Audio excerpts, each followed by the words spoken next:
everyone, and welcome to the 14th episode of My Name is Mario. Today, we have with us James Thacker. James, welcome to the show. Thank you very much. Yeah, absolute pleasure to be here, and very much looking forward to having a conversation with you, my friend. Yeah, I've known James for a while, and for me, it was always super nice talking to you.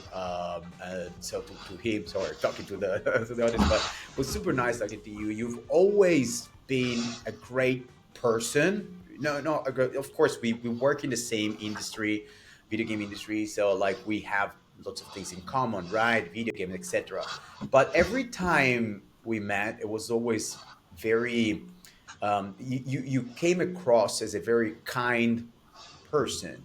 I remember the first time you approached me, we were in an elevator in Paris, and just like, oh, hey, nice. Hello, my name is James. I was like, hey, nice, right? And then we had a conversation. Of course, we were offering our services, etc. And I got that was the professional part. But immediately, I saw your kindness coming out, right? And it was like, Yeah, it was great. nice. Yeah, I remember it was a really random hotel in Paris as well, but I was there for Paris Games Week because I work for Unity and Parsec.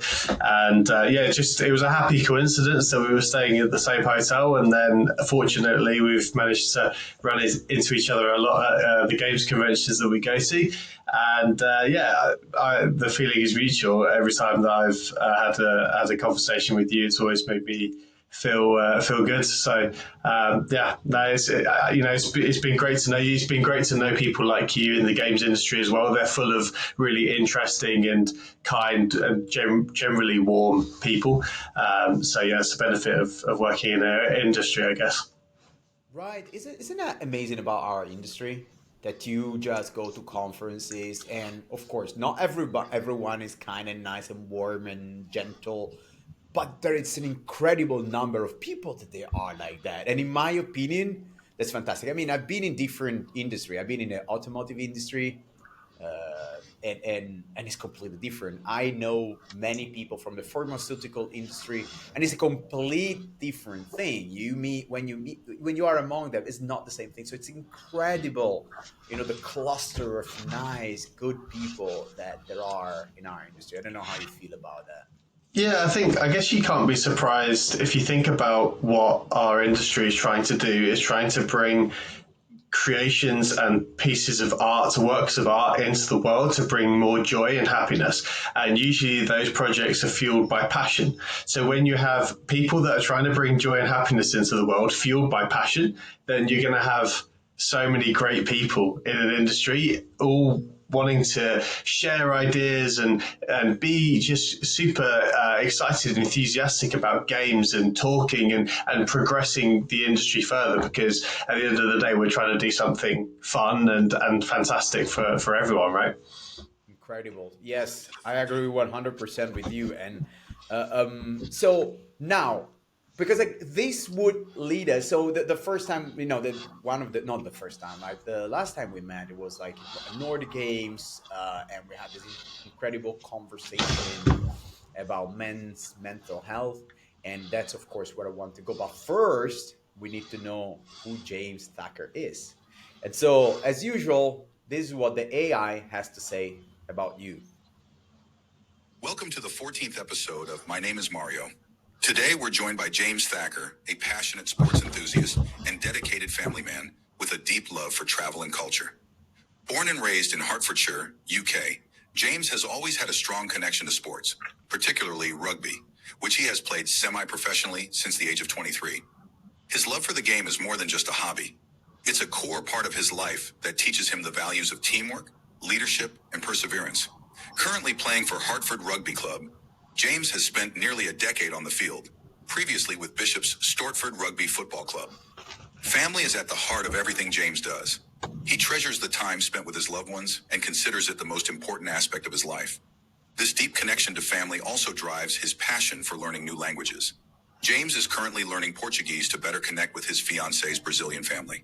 His goal is to raise their future children in a multilingual environment, bridging cultures and creating a rich, diverse upbringing.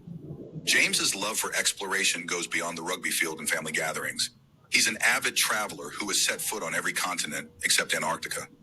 These travels have enriched his perspective on life, fueling his passion for discovering new cultures and experiences. On the professional side, James is currently a senior account executive at Unity, where he applies his skills in client relations and technology sales to help organizations across the EMEA region leverage Unity's Create Anywhere technology. His career in the tech industry, including previous roles at Parsec and Hewlett-Packard Enterprise, is marked by a commitment to building strong relationships and driving innovation. Very flattering. The AIs are kind to me. Maybe that when the world gets taken over by robots, that puts me in good stead. You know what struck me when listening to this? Of course, I prepared like a few days ago, and then what was really,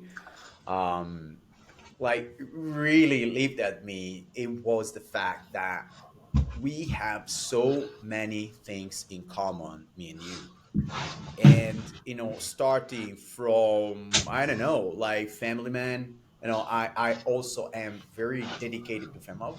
I even have more, maybe even a morbid relationship with family, simply because I come from like an Italian family where a sacrifice and dedication was like at the core of being a family member. So I don't remember my mom ever going out with friends, and ever, ever, ever, right? Since in all my youth, or going to restaurants. Even just we everything was at home and never separated holidays. So I grew up like that, and now I have this morbid relationship with my family, almost because I need to be there. I feel if I travel for work, it's totally fine because I'm doing something for the family. But traveling alone, since basically I'm married, which is 6 years now, it's never happened.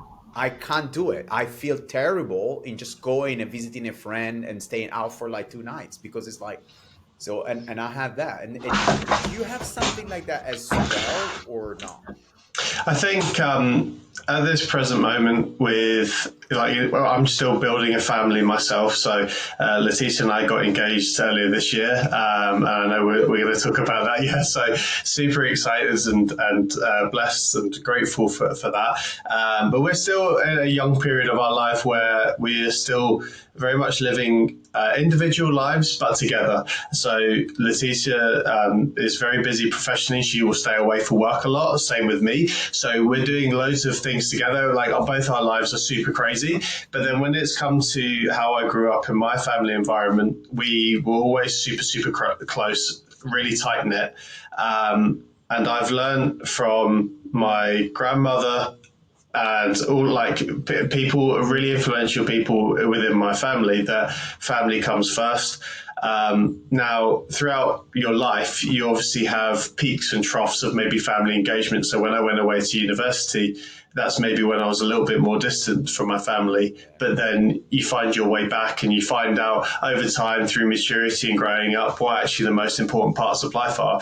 And to be honest with you, the best and most important parts of my life and my memories, I just remember with all my family being around me, and that for me, always is a constant reminder to keep my family close, make sure that I'm looking after them, and to make sure that they're always feeling like they are loved by me, heard by me, and feel like they can also speak to me about anything. Okay.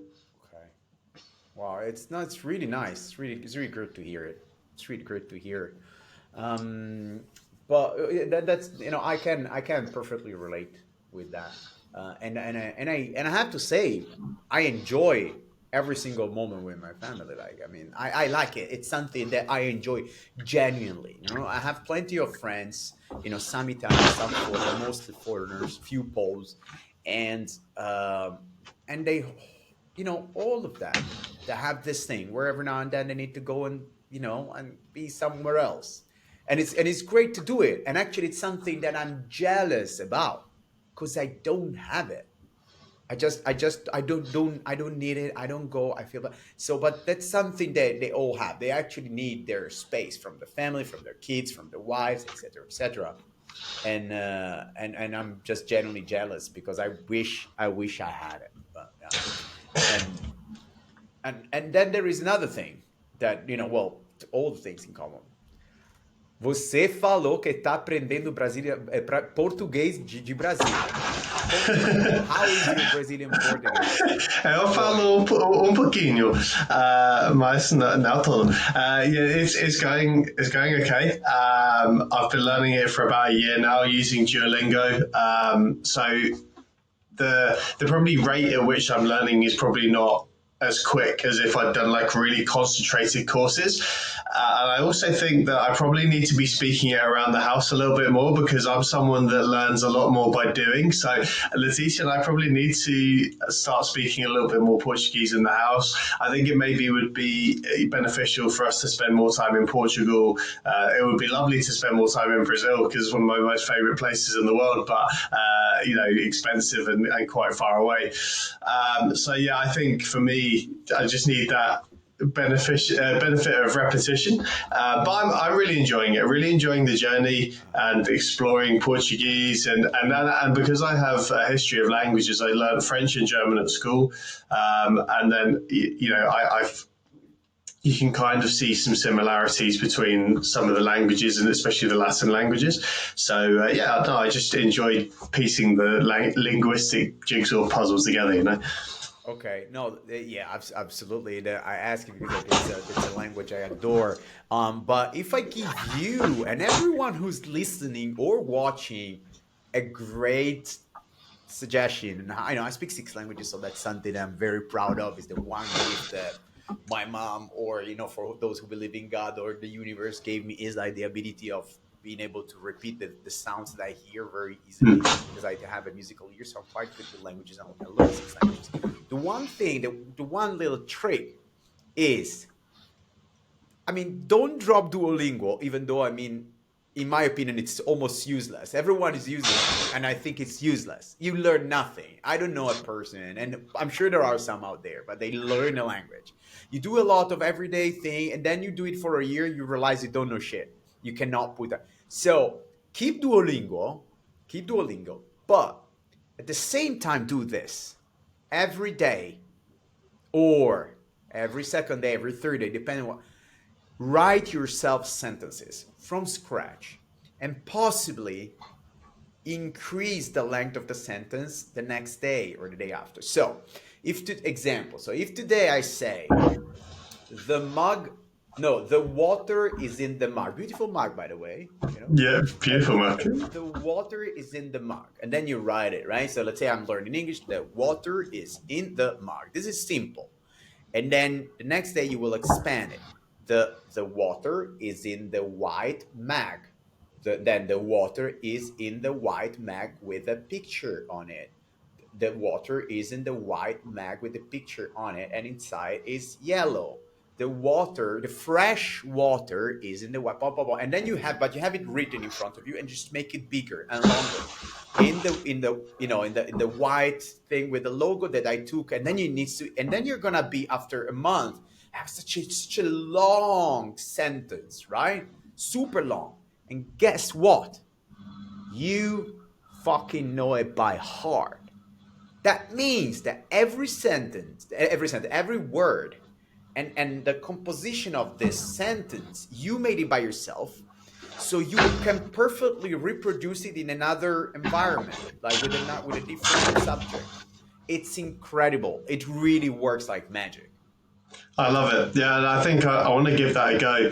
And to be honest, I might start doing it in a rugby context because a pipe dream of mine is to one day be a professional coach. And actually, rugby is really thriving and upcoming now in Portugal. So Portugal performed really well at the last Rugby World Cup. And actually, if I could seek an opportunity to live in Portugal for a certain period of time, be a coach, and be able to speak to the players in Portuguese, that would be an unbelievable life experience. So maybe I can take some rugby examples and use the same practice that you mentioned. That's super exciting. you mentioned about rugby, which is like this the third thing we have in common. I mean, not rugby per se. It's a sport that I like very much. I like the spirit of it. I like the camaraderie among people playing there. Also, the fact that it makes you strong, really strong and resilient. Resilient in the actual meaning of resilience today is a word that is overused. Resilience is that really so? And that's it's it's not always used well, but it makes you strong and lasting, right? It makes like really it's nice strong, and I like that. And as a fan of sport, I have this because I understand that you also like a fan of sports, but your story in rugby seems long, healthy, and also quite successful, because I mean, of course, you're not like a Premier League player, but it seems that you something really something about your life.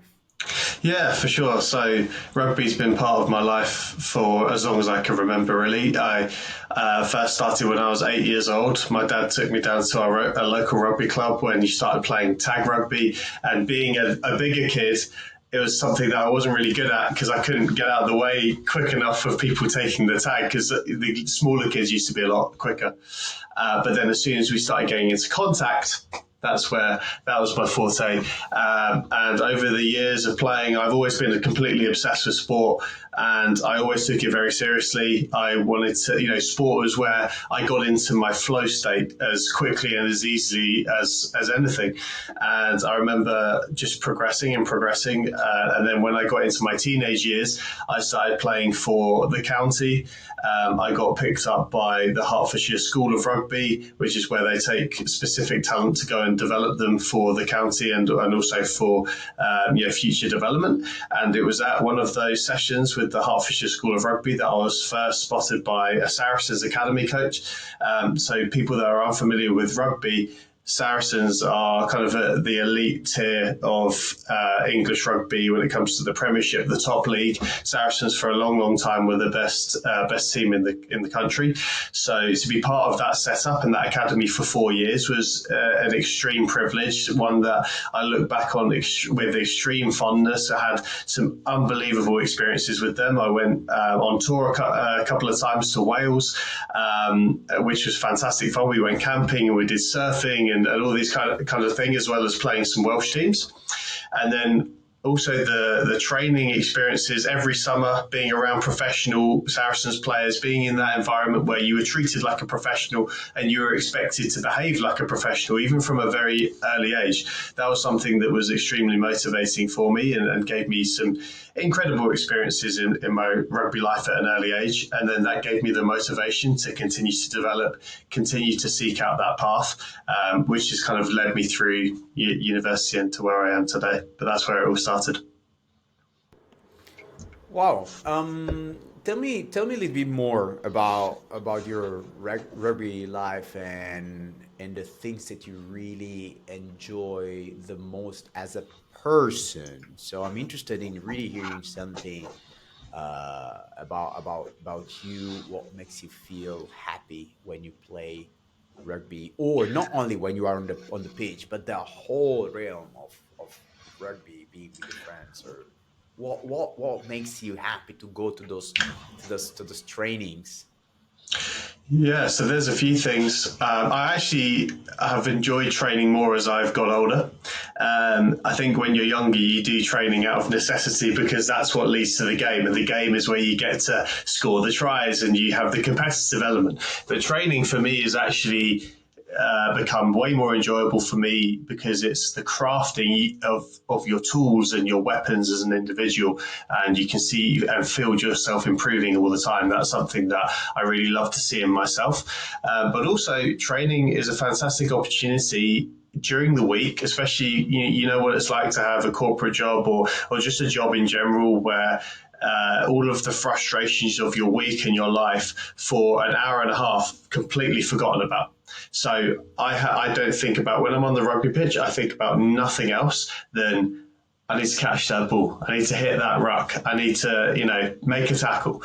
That's all I'm thinking about, and I just get so completely into flow state. It's so fantastic for my mental health to go to that place where that's all I'm concentrating on, and actually, it can give you some perspective on some of those things that you were worried about before, or even forget about them entirely, be able to have that time to process and just fully enjoy yourself. And then it boosts endorphins. The physiological benefits that are linked to physiological and psychological are very well documented. So sport is fantastic for that. So that's a huge reason why I enjoy it.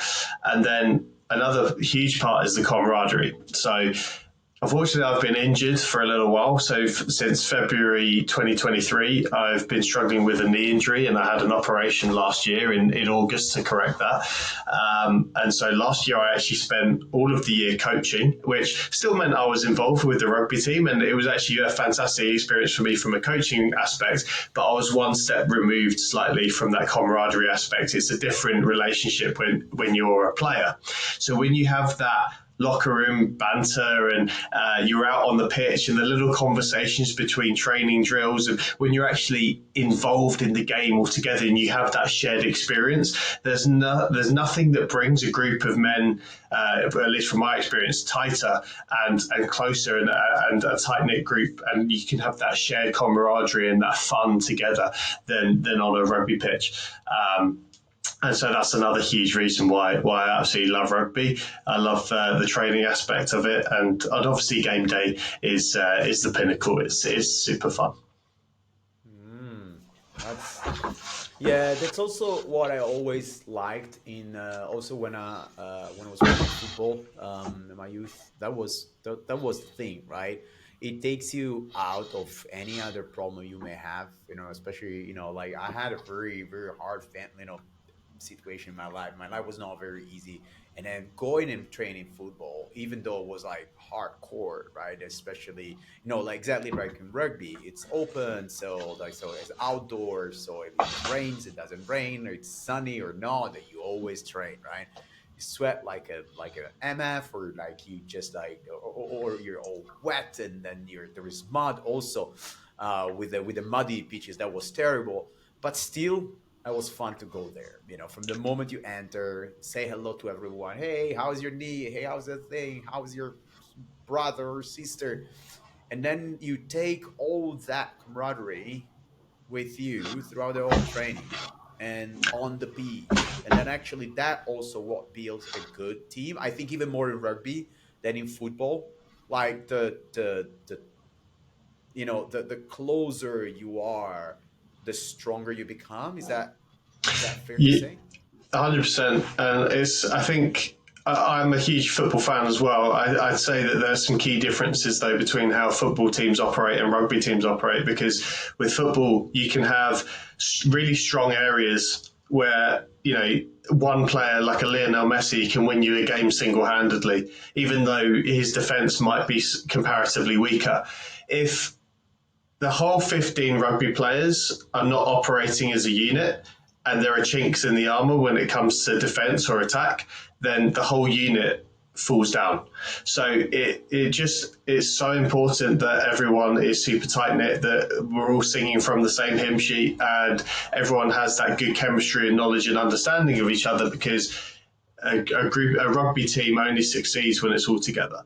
And that's been my experience, is when you have mavericks in a team that try and go off and take the team in a different direction. There are some examples of where that's happened in professional history, where one player can change a game, but at most levels you need a very cohesive team that is bought into a common direction.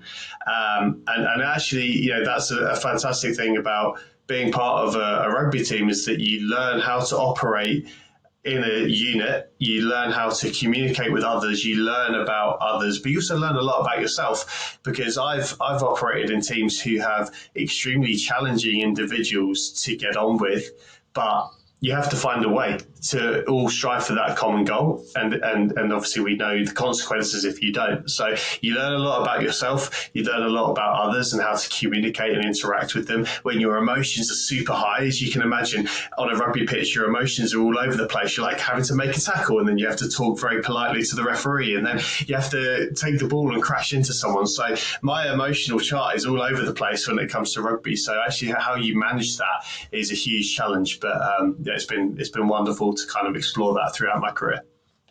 And it also makes you stronger mentally because like and prepares you for society a little bit more. Like having that's why I suggest always not that you shouldn't to younger to the younger generation to do a team sport if possible. Not only of course there are people that don't want it, don't like it anyway, but I think that a team sport prepares you for society because as you said you might be forced to deal with someone who's challenging to deal with, and that teaches you how to be different, how to adapt, how to be smarter, like, and okay, I need not every time, and that's for example something I noticed with my kids. Like I don't want to prepare them because not it's not always something your dad that you can tell him whatever you want. Sometimes you just need to shut up and and take it.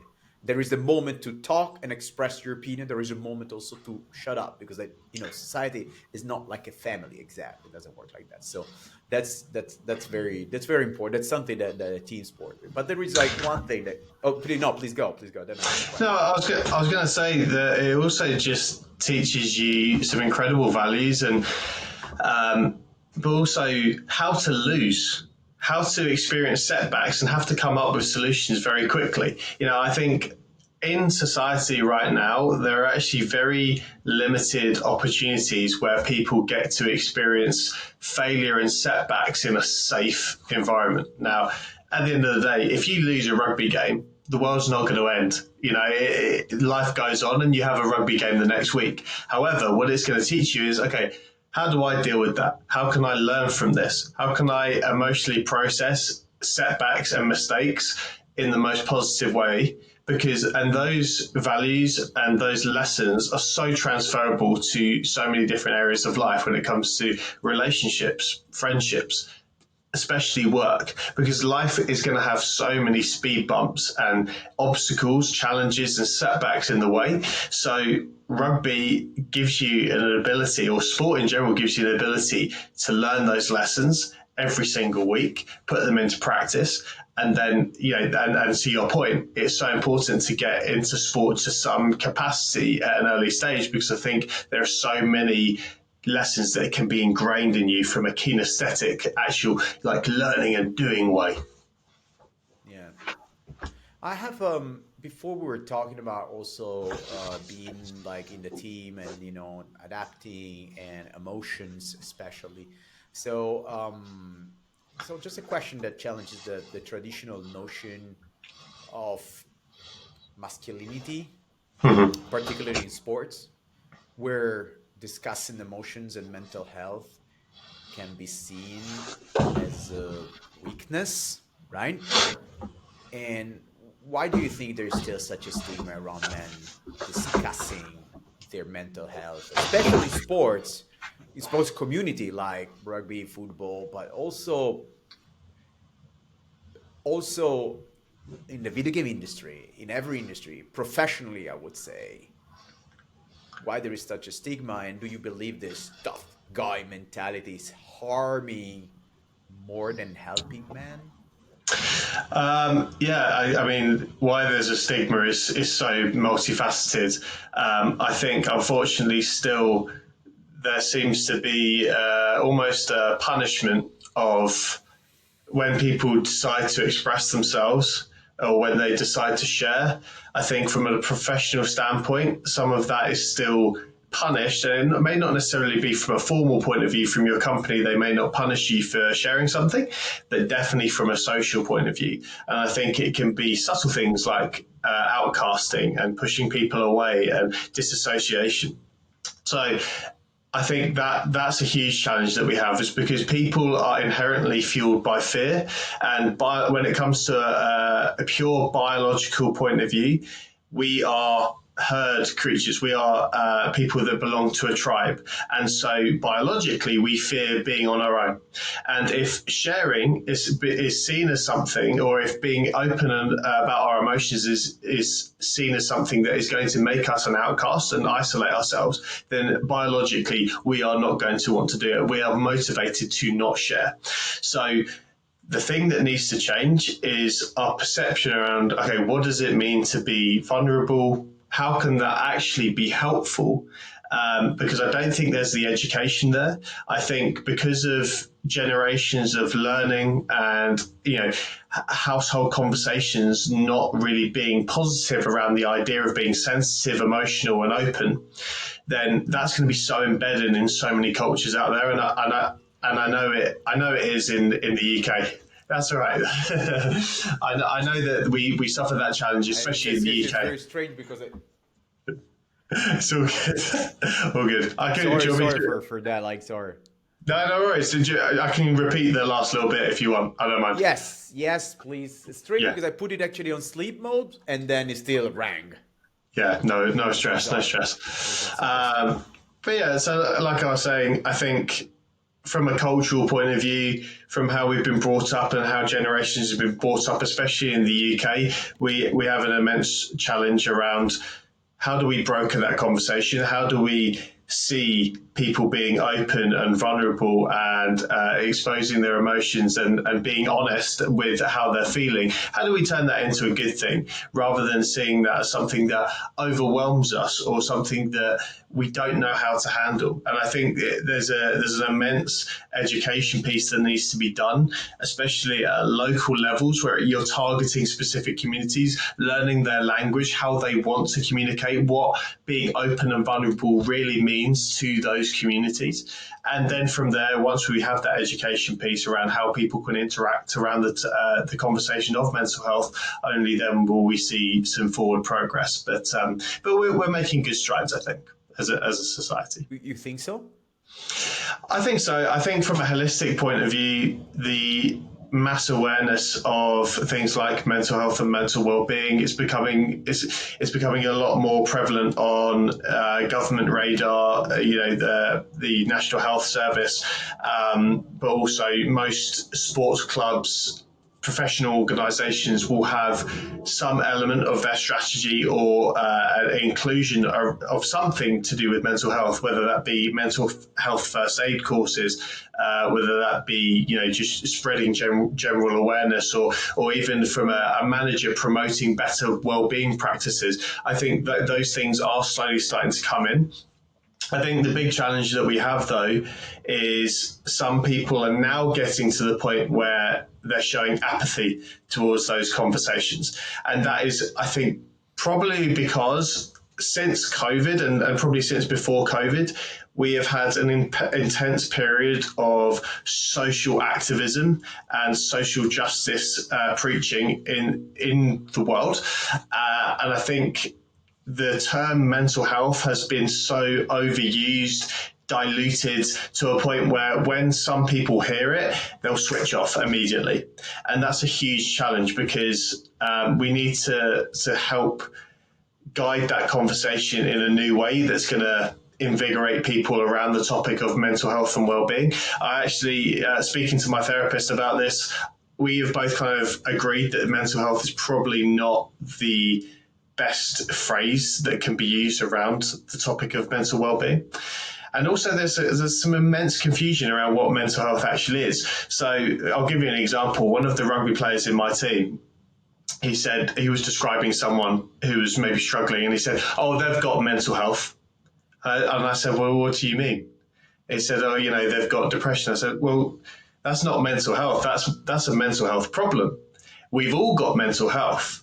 Everyone in the world, just like we have health.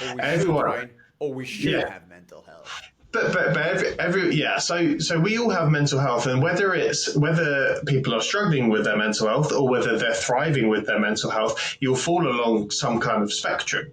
But everyone has mental health. But to deem mental health as something that's bad is just factually not true, because we all have mental health, and whether it's something that you're super conscious of or something that you don't really think about that much, you still have it. And at some stage in our lives, all of us will struggle with our mental health to some certain degree.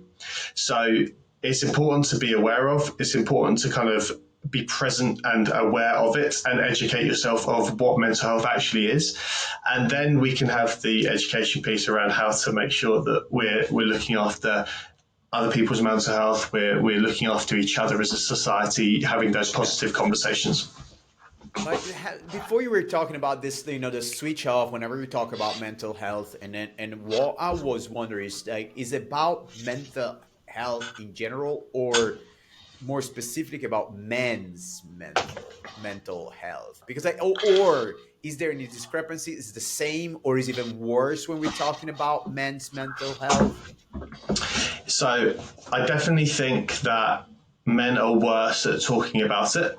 I think we don't have the social structure at times to be able to talk about this. And what I mean by that is we won't go out and do things specifically to talk about things that are on our chest, or we have clouding our minds. Women are actually comparatively very good at doing that. They actually specifically meet up and will engage in activities that promotes sharing feelings, talking about the events of the day and things that they have weighed heavily on their mind.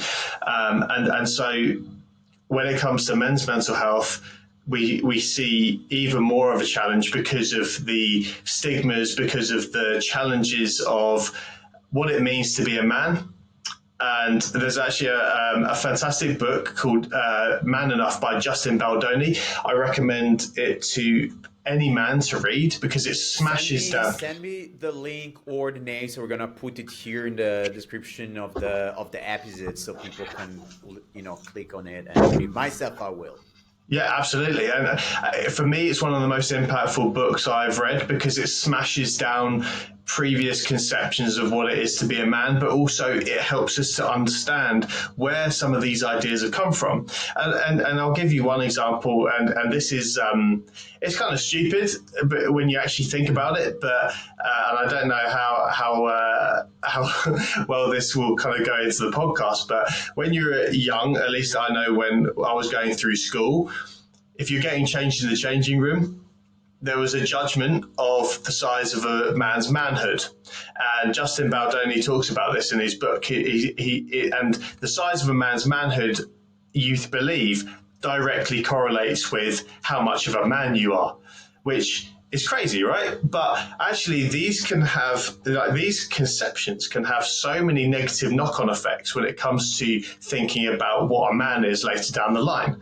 And so it's like, really negative language like, oh, get some balls, or, oh, you must have a really small dick. Like, all of this kind of stuff is so harmful and negative because it's completely skewing what it means to be a man, because we're essentially boiling a man down to be, oh, he's a really tough guy who's got a massive manhood and he goes around having sex with all these girls. It's like, well, that's not what a man is. And so actually, we have, as a society, as men, an extreme misconception of what it is truly to be a man. And I think and unfortunately, it's nothing that I can say or I can tell anyone, because everyone goes on their own personal journey and discovery around how they feel as a man and what is their comfortable state in being a man. But I think that's again a challenge that we need to overcome in order to move that mental health conversation forward. Yeah, almost, touch me, because I think it touches like every man probably who's listening to this, because we all went through it. The peace contest, right? Just it's always been there.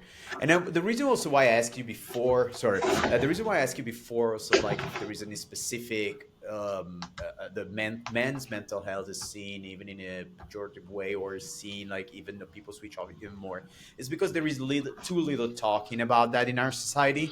100%. And I have the feeling that the other side of the world do not have a clear understanding. So of course, I have been like a strong defender of minorities, right and the opportunity, equality, equity, so that let's bring everyone who's been put down for decades or for centuries. Now they need to have their opportunity to come up, and we need to give that extra leverage, extra like ladder to go up faster, because we need to make things equal. Now there is one thing though that is seems to be forgotten about how men's modern man is seen, and the expectations around a man. First of all, from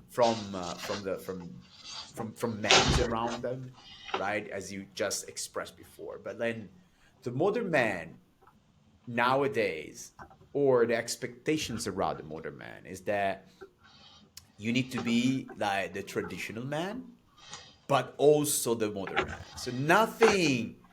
So we have added so much that expectations are almost, yeah, they are incredibly high, too high, and that added layers on our mental health, of pressure, of pressure from above, of what we must be, because we need to be the good traditional man, or in most cases, not for everyone, of course, but in most cases, like, if you and me, we've been out of the Tinder life for quite a while, but people that, my friends are still like out there. They say they expect the women that want really a lot. They want the man who can, fix the things in the house, and that, still brings like a big salary.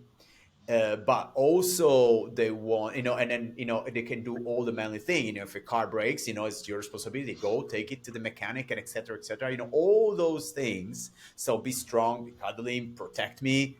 But also, you need to listen, you need to be able to open up, you need to be soft, and you need to be nice, and you need to take care of the kids, you need to take care of the house, you need to be able to cook, you need to, so like, there are so many men out there, and some of my friends, they tell me that what they are expected to put on the table, the cards that is expected to put on the table are huge, while the other side of the world, they're not offering that much. What they're telling me mostly, that they see a lot of complaint for you not being, so they want a traditional man, but they don't want to be traditional wives anymore, or Sure. traditional women, right? And so what I'm seeing is that the pressure that there is a man is even bigger than before. While before we were just doing like the dick length contest, now there is so much more. And I wonder if we have the tools to deal with that pressure. Yeah, and I don't think that naturally anyone has the tools to deal with that pressure. However, it is within our control. So, what I want to stress is that all of these perceptions around what it is to be a man and the pressure that we feel is all externalized pressure. And it's not internalized because it's all coming from outside. It's all things that we're being told. And so, actually, when it comes to especially the topic of relationships, which I think was the specific example here, is in terms of what is expected out of a relationship and what is expected out of a man in a traditional relationship, or just in general in society. Well, you're going to attract the partner or attract people in your life that you are putting out into the world. And so until you do that self discovery and find out who you truly are, then only then will you find out who the right people are to have in your life. Because if you are looking for the people who wants that traditional man who does absolutely everything and does all the macho burly stuff and fixes the car and is the breadwinner and all of this kind of stuff, then if that's the energy that you're putting out into the world, then that's who you're going to attract. But if you're comfortable with who you are, if you have a mixture and a balance, and you're happy and you're content with who you are as a human being, then the people that you are attracting into your life are the people that are going to align with your values a lot better. And so, as much as, and I think, unfortunately, in society at the minute, all of this pressure is becoming completely exacerbated by things like social media, very toxic energy that's being put out there in terms of what the expectations are for a man to be. No one can determine that but you.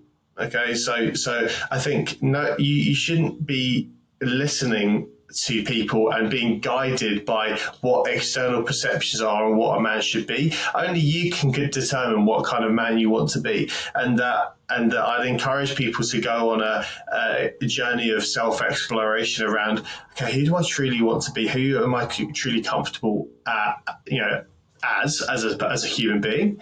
And then when it comes to working on relationships with others and interacting with people in your circles, there are always going to be things that we can get better at. And a lot of the times for men, that's communication. And we have a lot to learn from women in that aspect. But I think to be dictated to as a man around who you should and shouldn't be, we have the power to block out that noise and seek kind of the truth from within, rather than let society and other people determine what kind of man we want to be. Smiling just simply because I think that's a holy grail of, like a little bit. I'm not, of course, I'm not talking about me and you being able to do that, but in general, I mean, the younger generation, the current generation, our generation, mine, yours.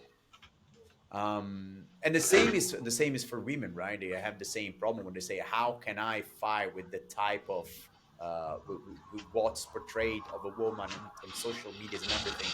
So how can I be like a 42? I don't know how even in the UK what kind of sizes you have, but like how can I be like that? Only women. And the same is for us. I mean, maybe we should like turn off all the social media and for a decade and see if we get better at it. It's funny you say that, because I've been completely without social media since April last year, and I've never felt better. And there's one, it's a very well-known phrase, but if you've ever heard it, comparison is the thief of joy. So the more that you engage with, because Ed Sheeran put it really well, is that Instagram is a marketing tool. You're marketing a version of yourself that looks super sexy and you're having a great time all the time, but it's marketing. It's not real. It's not real life. And so I didn't want to engage with that kind of platform that is injecting this lack of reality and actually pushing, it's not social media, it is pushing us socially away from each other, and it's stealing our focus, and it is creating this kind of warped sense of reality. And that is something that I really fear for the younger generation coming through. Now, I think then people were going, okay, so then what's the answer? Well, that is the $1 billion question. But what I believe to be a step in the right direction is multifaceted, but two of the most important factors that I'd say in this conversation are that we need leaders in our society and in our communities to step up and start shattering the stigma around what it is to, first of all, embrace mental health and well-being and being vulnerable. And start to promote better practices when it comes to mental well-being and positive images around what it means to be a man, a woman, or anything else. Then the second one is community-led solutions. So we've got the people maybe in the spotlight being that shining light, and then you have community-led solutions. So this is something that I'm actually involved with a charity organisation called Encourage. And they're all about community-led solutions. And this is peer-to-peer, people enabling others to have vulnerable conversations about their mental health. And so my community specifically, and one that I'm targeting and trying to work with, is the rugby community, because I think as a stereotypically very macho sport and some where we've got a lot of bravado. What is the name of the community? Can you just repeat it? So it's Encourage. That's the name of the charity. So like the word encourage, but with an I instead of an E. Yeah.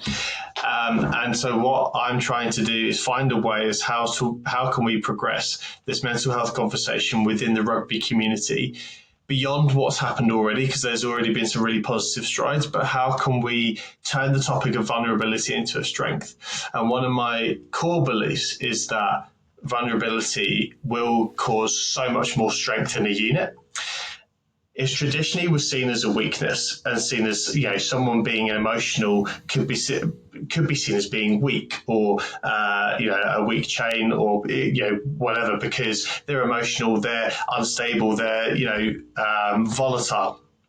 Actually understanding, so if we're vulnerable with each other, there's a huge amount of trust that comes from that, and trust builds an immense amount of strength. And so when you have that trust and strength with a group, anything is possible after that. Truly, once you fully trust a group or organization that you're with, then you're willing to go further, go faster, work harder for anyone in that group than you were before, where vulnerability may be a sign of weakness. And so that for me is my ambition, is something that I'd like to work on over a long period of time. Sort of in summary of that point, community-led solutions are going to be one of the things that can drive this conversation forward around mental health, but also our perceptions of ourselves and how to engage with each other around positive image, not just body image, but what it is to be a man or anything else. Yeah, speaking about trust, I think that's what defines a friend, right? I mean, a friend is the person with whom you're vulnerable, right? And you show your vulnerability, you tell him or her all your problems, and you just you just tell each other everything. And that's what doesn't happen in general, right?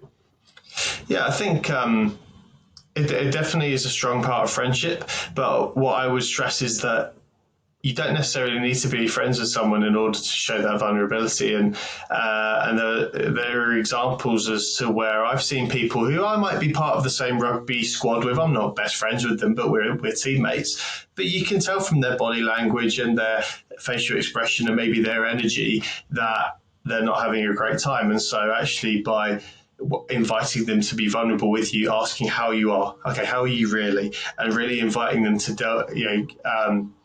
kind of divulge that information. We might not necessarily be friends, but it's definitely going to bring us closer together, because what I'm doing is I'm showing you that I care. I care about you, and I want you to trust me with this information. And what they then do is show me, okay, well, I'm strong because I want to reveal myself and be vulnerable with you. And that's going to bring us closer together because there's that trust there. Yeah. That's no. I mean, sorry, a little bit like I'm speechless in the sense that it's very good what you're saying. I think that's what we all feel. So let me ask you like a question that addresses the idea that the healthcare system might not be fully equipped to handle the specific health needs of man, particularly when it comes to mental health. And so there's a growing movement advocating for more inclusive health guidelines that better address men's unique health needs, particularly in mental health and wellness. And so do you think, at least, of course, we're talking about the UK here for you, but I don't know if you have experience and knowledge about how is it across Europe, but do you think the current healthcare system is failing men? And if so, how? So from a mental well-being and healthcare point of view, I think the system is failing everyone. But it's not their fault though. And I have to stress this, is that it's not through the lack of trying, it's through the lack of funding and where the NHS has been for the longest time. And I think they've been on the back foot ever since COVID. And there's been this lack of funding. And unfortunately, therefore, a lack of prioritization of people's mental health issues, where I've seen friends being on wait lists for 6 months to be seen by a psychiatrist on the National Health Care Service. Now, in 6 months, when it comes to mental well-being, we don't. I mean, I'm not aware of specific data, but you can imagine that some of these issues can exacerbate and spiral very, very quickly within that time, to the point where someone may be at serious risk. And so for me, it's simply not good enough.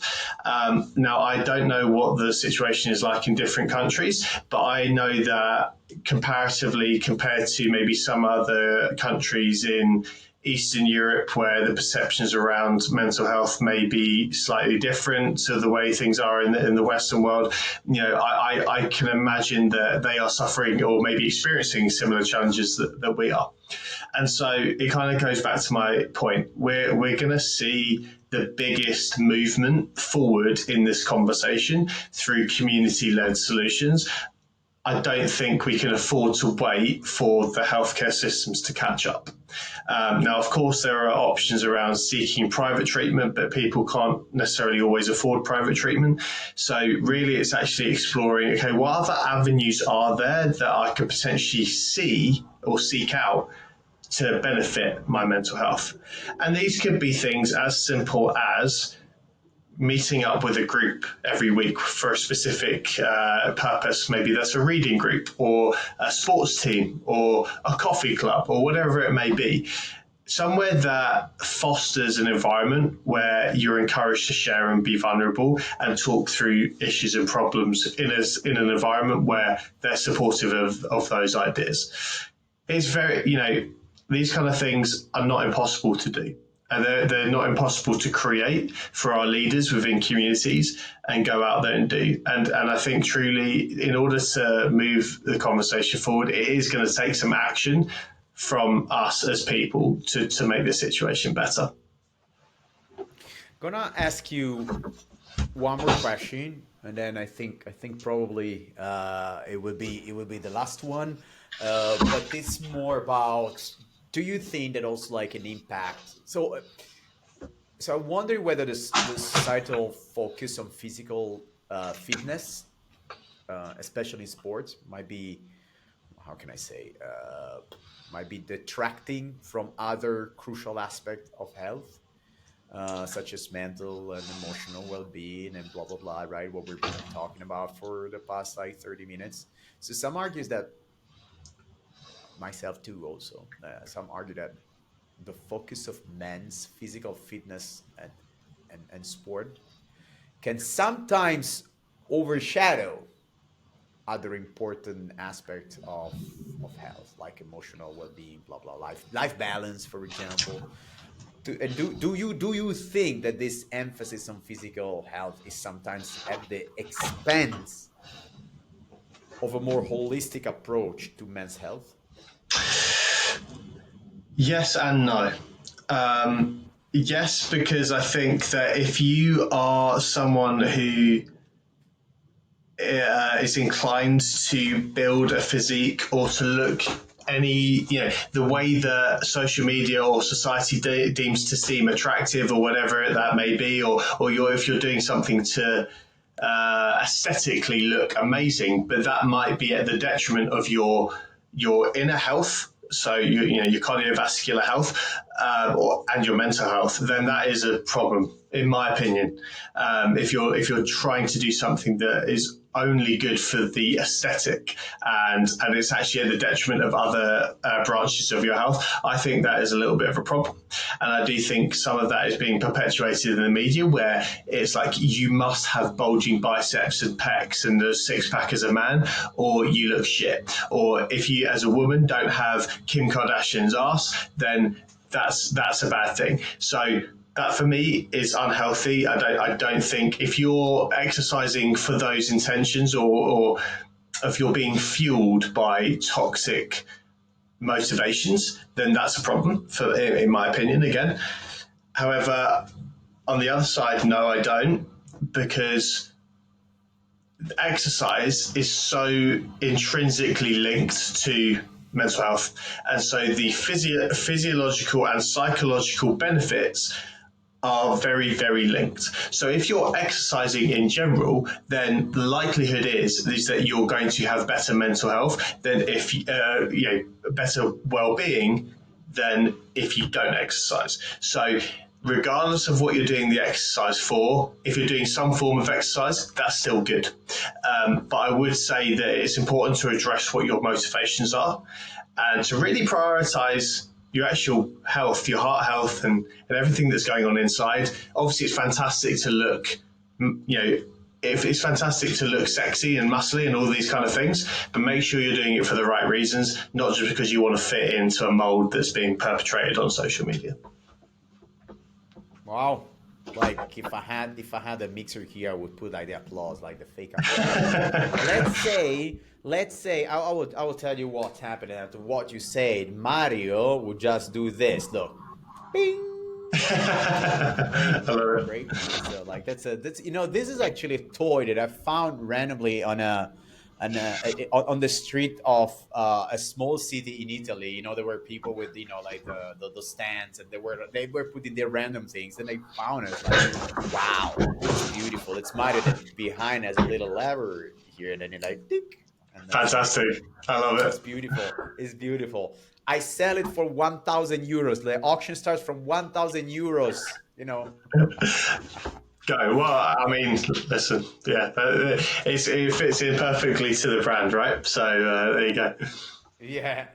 Oh, by the way, for those that they're just listening on Spotify, it's a small toy that I found where there is a Super Mario in the position of jumping. So, and there is like the one of the QB, the question mark, and then if you pull a lever behind, then Mario goes up and the star also goes up as getting out of the question mark box. That's it. That's what we were talking about for those that are only listening.